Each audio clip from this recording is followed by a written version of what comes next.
જય શ્રી કૃષ્ણ, જય ગોપાલ.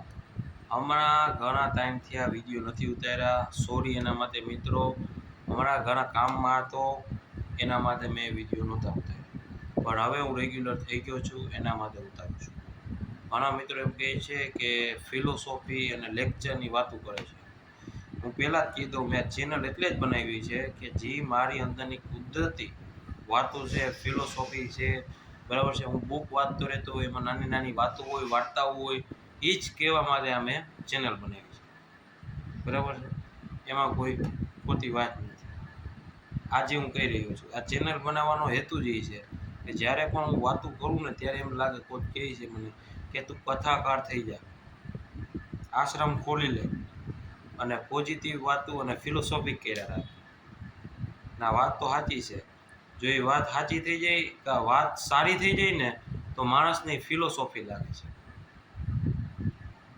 વાત સાચી થઈ જાય અને અંદરથી નીકળે ને તો ફિલોસોફી લાગે છે.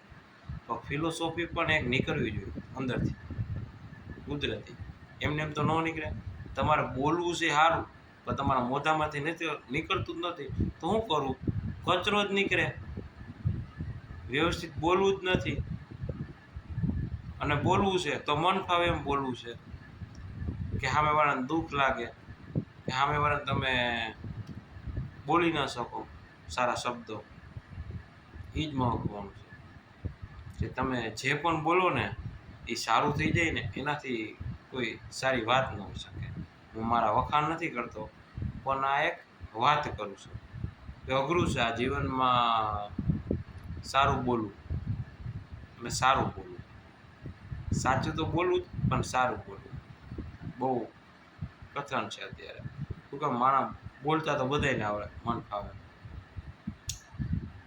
એટલે વાત આજ એવી છે, કેટલા ટાઈમ બાદ લઈને આવ્યો છું, કે ઓસ્ટ્રેલિયા અને ન્યૂઝીલેન્ડનો એક મેચ ચાલતો હતો. તેમાં ત્રીજા નંબરે મેન ખેલાડી આવે છે કેન વિલિયમસન. 2 વિકેટ ગયા પછી. સામે સારામાં સારો ફાસ્ટર બોલર હોય છે મિચેલ સ્ટાર્ક, જે 1 ઓવરમાં 3 વિકેટ લે છે, વિકેટ અને બોલ્ડ કરે છે સામેવાળી ટીમને.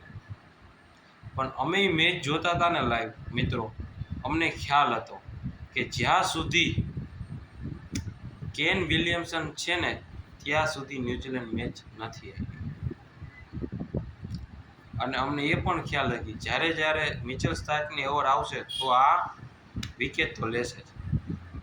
તો છેલ્લે જ્યારે 9 વિકેટ પડી ગઈ અને કેન વિલિયમસન હતો, જ્યારે એની સ્ટ્રાઇક આવે છે અને હેઝલવુડ બોલર હોય છે, અને ત્યારે એને ખબર પડી ગઈ હતી કેન વિલિયમસન કે હવે મારી સ્ટ્રાઇક આવી છે તો જલ્દી મેચ પતાવવો પડશે. એને છક્કો ચોક્કો મારી એ મેચ જીતાવી દીધો ન્યૂઝીલેન્ડ. પણ મિત્રો, અંત સુધી કેન વિલિયમસન રહ્યો તો એ મેચ જીતા, નકર એ મેચ ન જીતે. એવી રીતે તમારા જીવનમાં જ્યારે પણ નિષ્ફળતા આવે, અપ એન્ડ ડાઉન આવે, ફિલ્ડ ઉપર તૈકાર્યો, જેવી રીતે કેન વિલિયમસન ફિલ્ડ ઉપર તૈકો રહ્યો અને મેચ પોતાની ટીમને જીતાડી દીધો. ક્યારે ક્યાં બોલે, કેવી રીતે છક્કો ચોક્કો મારો, કેમ કરવું, કેને સ્ટ્રાઇક આપવી, એ એને ખ્યાલ હતો. એવી રીતે જીતી ગયો. એવી જ રીતે આપણે આપણા જીવનમાં અપ એન્ડ ડાઉન આવવાના જ છે, 100% આવશે. અને અપ એન્ડ ડાઉન નહીં આવે ને, તો જ્યારે તમને અચાનક અપ થઈ જાઓ ને, ત્યારે એની કદર નહીં થાય, ત્યારે તમે ચોંકી જશો. જેને દુઃખ જોયું હોય ને એ જ સુખ માણી શકે. કારણ કે જેને દુઃખ જોયું હોય ને સુખમાં છલકાઈ ન જાય. જેના માટે રોજ હસતો ચહેરો હોય ને, એના માટે દુઃખી એ છે ને સુખી એ જ છે. એટલે હમણાં મેં મારા જીવનમાં જોયું છે, અચાનક એવું પણ આવી જાય ને તો એમ નહીં થઈ જવાનું ઓહો નહીં, પહેલાં એમ જ હતા, આજે એમ છે. તો જીવનમાં યાદ રાખજો, જો તમે તૈકા રહેશો ને તો તમે ગમે અચીવ કરી શકશો. પણ તેના માટે તકવું જરૂર છે. તકવા માટે મહેનત કરતું રહેવું જરૂરી છે. મહેનત કરતા રહ્યો, સફળતા મળશે 100%.